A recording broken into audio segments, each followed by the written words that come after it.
کہ معجزہ اسراء و معراج کے 3 اسباب ہیں، 3 وجوہات ہیں جن بنا پر اللہ رب العزت نے اپنے حبیب کو اپنے پاس بلایا، اپنا دیدار عطا فرمایا، اپنا حسن و جمال دکھایا، اپنے حبیب سے ہم کلامی کی۔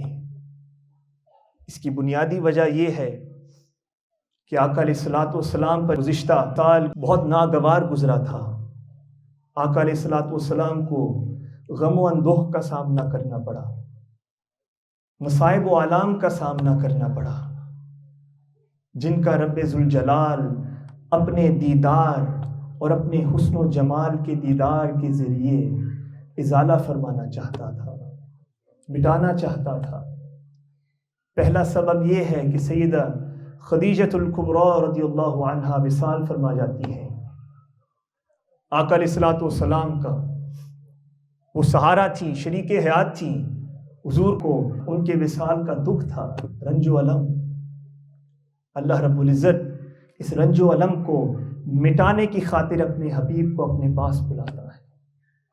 اور پھر ثانیاً سیدنا ابو طالب وصال فرما جاتی ہیں، جو 50 سال تک حضور کا سہارا رہے، دفاع کرتے رہے اور آقا علیہ الصلوۃ والسلام کے لیے ایک ڈھال بن کے رہے، وہ وصال فرما جاتی ہیں۔ اس کا بھی حضور علیہ الصلوۃ والسلام کو دکھ تھا، رنج و الم تھا۔ اور پھر تیسرا سبب، اہل قریش، کفار و مشرکین حضور علیہ الصلوۃ والسلام اور ان کی آل اولاد پہ سوشل اینڈ اکنامک بائیکاٹ لاگو کرتے ہیں، جس کی وجہ سے آقا علیہ الصلوۃ والسلام اور آل رسول کو فقر و فاقہ کا سامنا کرنا پڑتا ہے، قید و بند کی صورتیں کاٹنی پڑتی ہیں۔